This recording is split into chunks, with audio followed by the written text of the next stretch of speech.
Okay, so then you come to the internship, and we now call it our discipleship school, but it's the same thing as as we had different names for it. But so you come, and it's a 5-month. You're gonna learn about the Bible. You're gonna do ministry. You're going to be in small group, all that, and then you go on a foreign mission trip, or you do a missions work. And then, then we find out you don't have a diploma, so you're like, wait, you're doing high school? Okay, yeah. So, so tell me what happens then. And let me stop. What do you remember when she came at that point? What is your memories? Well, when she came, she was like the same person I met during the summer. I was like, okay, she's nice, she's sweet, like she wants something different. She wants to know who Jesus is more. Yeah. Or she wants to know more of Jesus. Yes. And so I was like, okay. So I'm her one-on-one. And I was like, okay, like, this is great. This is awesome. Thank you, Lord, right? And then throughout time, she's just, like, our relationship, I felt like, I was like, oh my gosh, this girl's hard. Like, she's hard to pursue. Like, she's not letting me, like, in her life. And, like, she thinks she's right about everything. Yeah. Like, she's a prideful girl. Like, what is wrong with her? Like, all these things.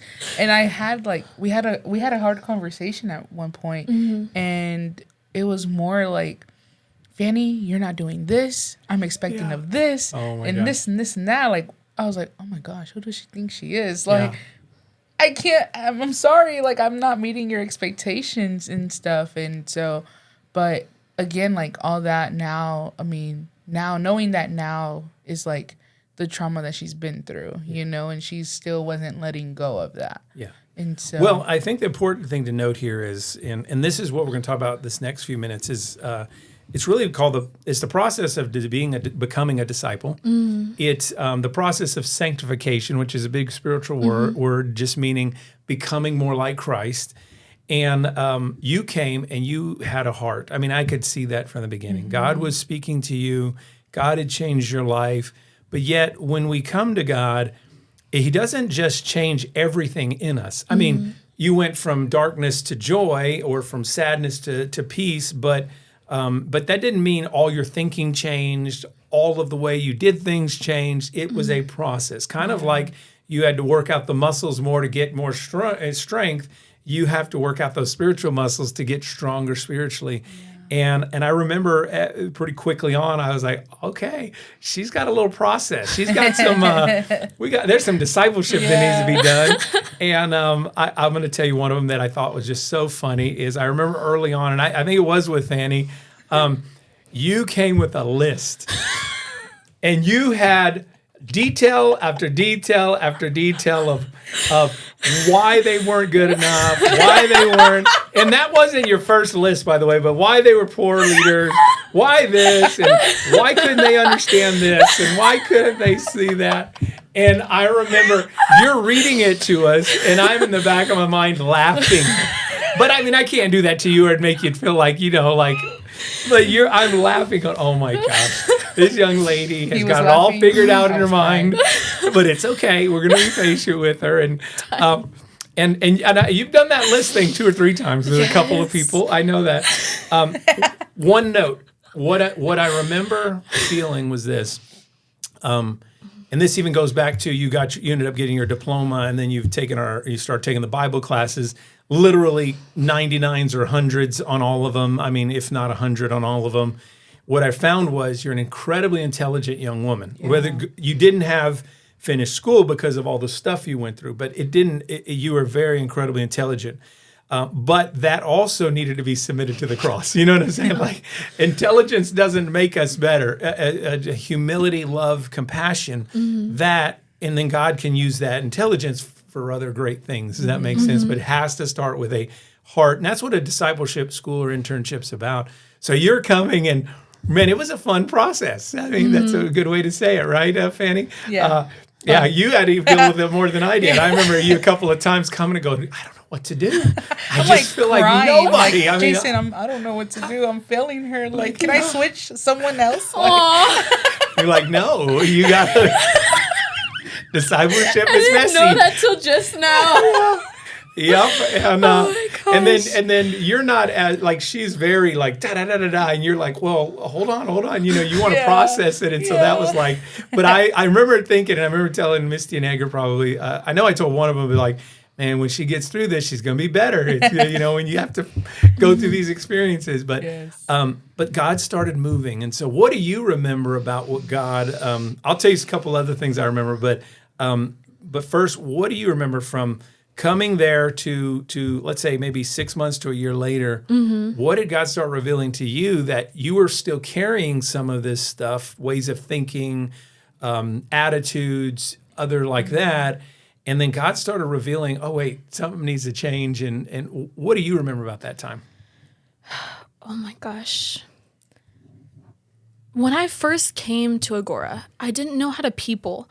And like, I mean that quite literally. My whole adolescence. You didn't know how to people, like, you didn't know how to build relationships or hang out or be friends. And okay, interesting. No, I didn't talk to anyone. I was alone in my room all day. That makes sense. I didn't even talk to my mom. I literally was by myself. Because those were those formative years where you're really now, I'm going to junior high, I'm going to high school, I'm going to relational city, and you actually were hidden from that. That makes sense. Yeah. Never thought about that. I didn't know how to have relationships or the responsibility or the give and take. So I didn't really talk to anyone. Coming into the internship, didn't have relationships with anyone. I was kind of just much to more myself. of an academic, informational relationship. Yeah. Yes, and sense. I didn't understand why that was. Okay. I didn't understand what was wrong. Yeah. And I had a lot of preconceived notions. I had a lot of my own ideas. I mean, I've always loved philosophy, and I had my own ideas of how the world should be and what was right and what was wrong, and I was firm in that. Yeah. And yes, you were firm in that. Yes. Fanny's laughing too. Yeah. I was very firm. I was prideful in that. Yeah. Ultimately, I was prideful in that, and I didn't know how to hear someone else that I didn't feel like was as informed as me. Yes. And through that, Leanna honestly was kind of a breakthrough for me because we were kind of stuck there together, honestly, and we were like the same age, kind of like, you know, like we kind of had to, we had to make it work because we were going to be with each other for 6 months, and Leanna really didn't know how to connect with me because I was just like this antisocial, in her own world person, and I tried to connect with her.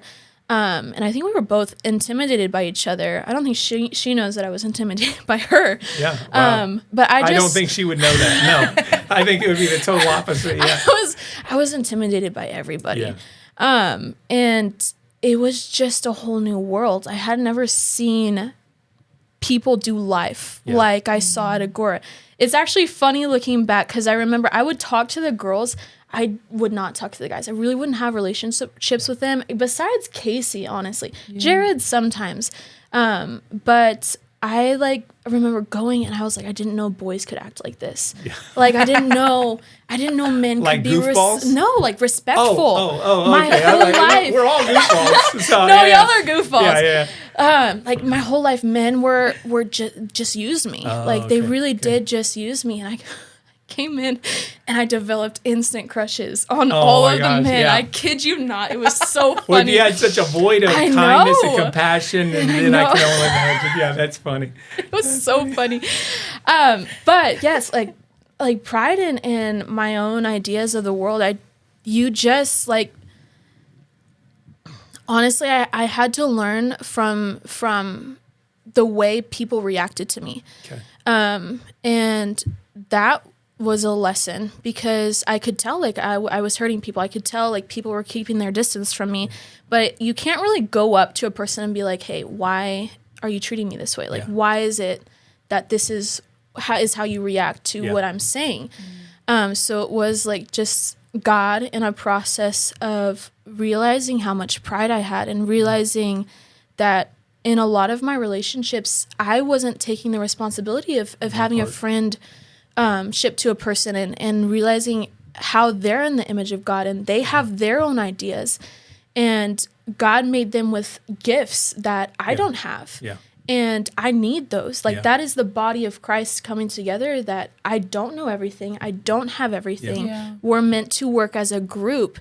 But in my pride, I felt like I was right in everything, and it had to be this way.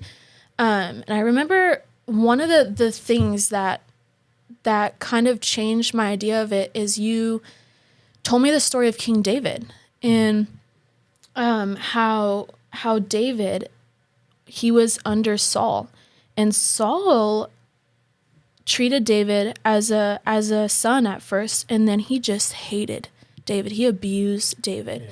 But till the end, David honored and respected Saul. Yeah.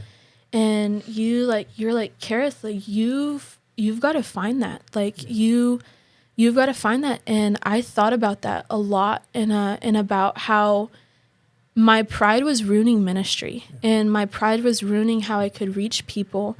And the whole goal of what we do, and the goal of going and making disciples, is humbling yourself. And you also sent me a verse. You're like, the verse, I think it's in Philippians. Okay. Philippians, and it talks about how esteem others greater than yourselves. Yeah. Jesus came down from the cross. Yeah. Mm-hmm. That Jesus humbled Philippians himself. chapter 2. Yes. Yeah. And Philippians honestly teaches you a lot about how to be a good friend. And I realized, man, I don't humble myself at all. I don't open myself up to others' ideas and opinions because I've already esteemed them lower than me in my mind. And the Holy Spirit worked through me through that. And well, you know, it's funny. I remember that conversation. I remember already going into that the two biggest things I saw, and I'm bringing them up because a lot of us have I've dealt with some of these as well. The first one is, if people couldn't communicate it in the way you expected it to be communicated, in a logical, very structured academic way, you immediately disregarded or disrespected you just had they had no weight with you. You felt like you needed an intelligent, articulate voice to actually get to you. And I knew that's a problem because not everyone speaks that way, yet they can be filled with enormous wisdom and knowledge and understanding, yet they're not necessarily the vocal gifts in that or process it like that outwardly real well. So that's an issue because you're working with a bunch of people and not everybody communicates at that same level. Okay, so teamwork is one of our big things, and as believers, we're in a community of believers. We've got to be able to work together. So that was one.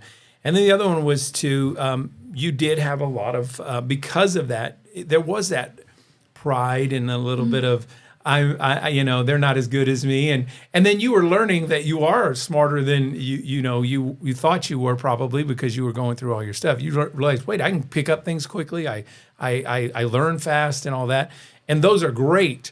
But yet, not spiritually submitted to the cross can cause pride. And pride is a killer in life. Yeah. You cannot be close to Jesus and walk in pride. It will ruin you every time. It is what God hates. He loves humility. And so I remember the conversation about David. I remember talking about Jesus as our greatest example. And I remember your face sitting there and how it looked at the time, just thinking, okay, I'm receiving this, but I'm not sure if I'm fully on board yet. I definitely remember that. And I remember, oh gosh, what was it? And then you needed time to process. I remember that. Like, I did not expect you to immediately jump on board, but I remember you would walk away and then I don't know if it'd be a day, a week or whatever, but you'd come back and say, okay, I hear, and I feel like God's really speaking that, and that's when I knew. That's what you can really tell where a person's heart is when they actually receive. Does that make sense? Because some people just harden their hearts. Yeah, it doesn't really matter what anybody says, but when we can work together and receive from each other, that is a powerful testament to discipleship happening. The Holy Spirit is able to move in hearts and stuff. And what about you? What did you see changes in her? Yeah, solely after. She started to be more open and coming up to me like, hey, I'm struggling with this. Can you help me? Or can you at least pray for me? And I thought that was a huge step in our relationship, in our friendship at that. And shortly after, it I seen her like, okay, I need to humble myself in situations like this. And she'll be like, well, what do you think of this? Like, asking more questions. And I was like, okay, she's receiving something. Like, she's going to process this. And so, I started seeing a lot more of that. Change, right? Yeah. Okay, do you remember this? I got to say this. Okay. You would come very frustrated. I don't know if it was Fanny or anybody else. I mean, it wasn't just Fanny, but Angel. I definitely know you had frustrations with Angel. Y'all are like diametrically opposed in personality types in so many ways. And you were working together a lot. And so I remember that. And I remember you would just be hammering down that this is what they do and this is why I cannot believe this. And I would just keep saying to you, okay, but what can you do? And you would get so frustrated. Gosh, I hated it. Because Jason, just go address it with them. No, but what can you do? And I would ask, do you remember that? I mean, yes. I'd be like, Jason, it's not my responsibility to fix them. That was like her favorite line. It's not my responsibility. That was her favorite line. And I would purposely, now I would usually go talk to the other person, but I would never tell you because I wanted you to see that it is on you to humble yourself and figure out how you can make it right with other people. But, oh man, I remember that. You would just get so frustrated. Like I could see you almost a couple of times, like almost crying, like, why won't you just go get onto them? You know what I'm saying? And, oh my gosh, but. Yeah. But I like looking back, I thank you for that because I grew so much because of it. In the moment, did not like it, did not appreciate it. And I didn't know that you were talking to them, but I still do that a lot. I tell staff they're coming to complain, and sometimes I'm like, okay, I will go talk to that other person. Other times I'm like, we'll see if we need to later on. But what can you do? Yeah, but it taught me. Well, first of all, I'm not always gonna have someone to speak for me. Yeah. But it also taught me that at the end of the day, ministry, any type of ministry, whether career, whatever you're doing. God's usually going to bring someone alongside of you to do it if you want to grow it. And we're just people. Yeah. All of us are just people. Yeah. And if we cannot learn to lay down what we feel like is an offense, we're not going to get anywhere. Because at the end of the day, we're all going to offend each other. That's right. Every single one of us. We're all going to do each other dirty. We're all going to do each other wrong. And if we cannot learn to get past it, no ministry is going to be done. Yeah, absolutely. It's good. The Bible talks about one body, one heart, having unity in the Spirit. And I've watched this 1,000 times. The enemy ruins works of God by creating division and dividing people. Mm-hmm. Because when we work together, I mean, it is powerful with the people of God, the church of God, what we can do together. Mm-hmm. But when we get in the bickering, well, I don't want to spend time with you, and then what that happens is when you start having distance, then you can't even get in the presence of God. That's what it says, if you're going to the altar and you remember you have something between your brother or sister, lay your gift down at the altar, go make it right, then come back. Because it affects our relationship with Him when we have issues with each other. And the enemy does that all the time. And so the cure to that is humility. The cure to that is having the Spirit of God show you, I'm going to, no matter what, I'm going to love people because that's what happened to me. I was loved when I was terrible and I was a jerk and I was sinful and I need to express that to other people. Yeah. And what a picture we have from Jesus. That's good. Yeah. Were you going to say something? No. Oh, okay.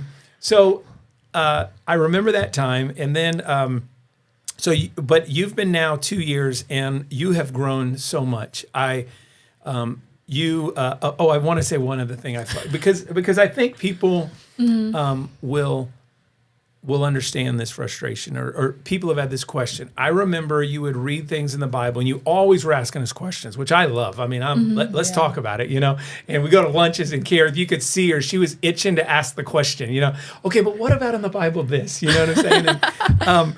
And we loved it. I mean, I actually love talking about scriptures and not debating it, but just having conversations and different thoughts. Well, what do you think? What do you think? And all that. And she is like, no, nonstop. You and Colson. Colson asks nonstop as well.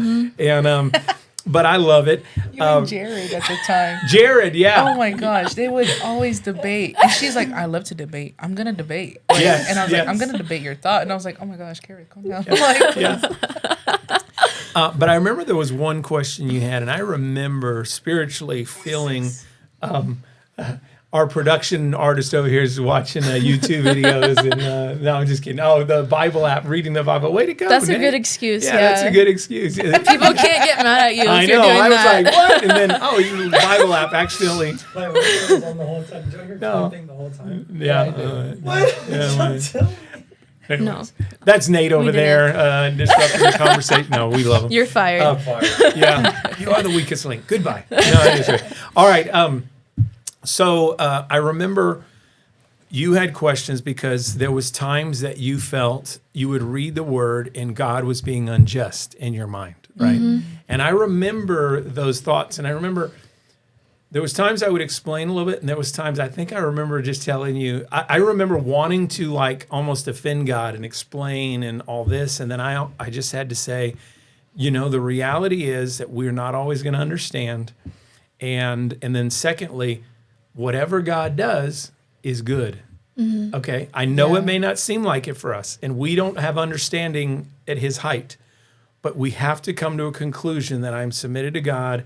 You are good, you are loving, and even if I don't understand why you would do it, you're still a good and loving God. Do you remember wrestling with that idea? Oh, I still. Because I know people wrestle with it all the time. So yeah. Yeah, no, I still wrestle with it, and not the specific idea, but I mean, there's so many things in the Bible that are so contrary to culture and so contrary to modern philosophy and modern morals. Yeah. And I think that's always going to happen. But you look at the Bible and you look at the prophets, you look at the apostles, and there are lots of times that God told them to do something that they did not want to do. Yeah. They did not want to do. But it's not my job to debate whether God is right or not. It's my job to obey. Yeah. And I know the truth. Yeah. I believe the truth that God is all-knowing. Yeah. He's omnipotent, and what He is doing is beyond my understanding, and it will always be. I always have questions. I love doing that. I love questioning and wrestling with it because it hardens my belief. Yeah. I believe that God is the truth, and if I'm asking a question and seeking the truth, then it will always point back to God. Yeah. Because He is the truth. Yeah. And so, yeah, I came to that conclusion. I'm not afraid to ask questions. And I was brought up in a church that did not encourage that. But I think it's so good to ask questions because you find out what you really believe when you start asking questions. I love it. But sometimes not all of them are going to be answered. Yeah. Yeah. Yeah. And that is true. Yeah. I love questions too, but sometimes they're just not answered. Did you ever deal with that? I'm just curious, Fanny, about that, not understanding why God would do it. And I know for Cherith, it was almost a wall for a while. I remember it was something that you really had to wrestle with. Did you ever deal with that too much or not? Yeah, I still to this day, but I like what you just said. It's not about us knowing, it's about us being obedient and trusting in Him. Yeah. And okay, I don't know what's going to happen, but I'm here, Lord. Here I am. Yeah. So, yeah. Well, I want to say this. I have seen a dramatic and incredible change. Went from, obviously, what God did from you going through what you did in that high school age to saving you, and then you coming into a discipleship school, an internship, and then to where you are now. It is absolutely incredible. Went from definitely a lot. There's a lot of pride. Very smart. Very overly analytical and not relational as much. Where now, you're doing mentoring with young women. You are friends to our staff. You are absolutely the mix of relational things. What changed in that regard? Because so we see spiritually God worked in you, but how about the relationship thing? What moved from that to, like I said, you're spending time with these young ladies and training them and sharing the love of God with them and eating with them, pick them up, and God has used you to do some incredible things with people. Mm-hmm. How did that change, or what changed there? I realized that my priorities were wrong, and you see this in the Bible. We are meant to be a relational people. Yeah. Like that is our priority is relationship with God and relationship with others. That's right. But in the Western world, our priority, it's jacked up. And you see this a lot, like entrepreneurs building your wealth, building your empire. And we use people to get more things rather than use things to get more people. That's good. And I came to a point where I realized that I felt like I was right, but I was alone. Yeah. And in my mind, I was like, Cherith, would you rather be right or would you rather have relationships with people? Because you're going to spend your whole life being right and doing whatever you want, whatever. Yeah. And you're going to be alone. Yeah. You're going to be alone. And that is not what I was made for. And Bible stories taught me that, like being in a relationship with God taught me that. Because my relationship with God at the beginning, and I still struggle with it now, I just want him to tell me what's right and wrong rather than sit and behold who he is and have reverence and have mundane conversations with him. I was like, God, I just want your knowledge. Like, I want what you can give me rather than a relationship. Yeah. And God worked with me through that, and having a relationship with him showed me how to have a relationship with others. And I started opening up to Fanny. I started opening up to others and being vulnerable, and I hated it. I hated being vulnerable. But I found that every time I had a conflict with someone and we both stuck it out, that I was closer to them. And I found that every time I was vulnerable with someone and they loved me anyways, I freed up a little more of myself to realize that these imperfections and these things that I'm struggling with do not decrease who I am as a human person. Yes. And I'm still lovable. And with the girls I got to mentor, it helps me a lot because they would tell me things. And I got to walk with them through that. And that was such a privilege. And I'm like, how do I expect these young women that have honored me enough to open up to me when I won't even open up to anyone? I'm not leading by example. I'm not setting a good example. And so that kind of really changed my mind, and realizing that it was impacting how I could help the women, the girls I was mentoring, because I wasn't even being poured into myself. I wouldn't allow myself to be poured into. And so then I just realized, like, I have to think of others above myself. Don't take an interest only in yourself, but take an interest in others too. And it just freed me. Man, awesome. It just freed me. And now I have more friends that I can count, and I have family. And that's worth more than whatever knowledge I feel like was awesome. Worth something. That's awesome. Well, that's a good transition. We'll go into a third episode, and you went from all that. God moved in your life, transformed your life. You come through a school and then come on staff for 2 years here at Agora, and have just grown and done so much. And now God has called you to a whole nother country, Honduras, and you're going to go and be a missionary over there now. And so we're going to jump into that. But this is the second part of a 3-part series, and so I'd love for you to come back, because you're going to hear an incredible story of what's going on in Honduras. Honestly, the poverty there is stuff that'll blow your mind. The experiences that women and men are going through and young kids are going through is honestly, in many cases, just beyond heart-wrenching. But yet we've got a group of friends that, which I'll have him on here too. I need to get Eric on here, who's leading the charge over there going to Honduras. And y'all are going because you have heard God say, I need you to go, and I need you to go love people, and I need you to make disciples. And so I'm excited about that. But come back for a third episode about Cherith and her going to Honduras, why she's going. Here's some stories of what they have seen, and then what God can do. And so we thank you for being a part of this.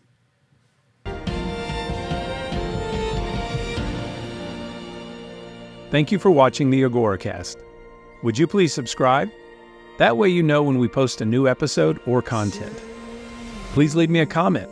Let me know what spoke to you in the podcast, or if you have a prayer request. And if you'd like to support the ministry financially, you can scan the QR code or click the Give button now and help us continue to serve the poor and those in need for our Lord Jesus. Thank you.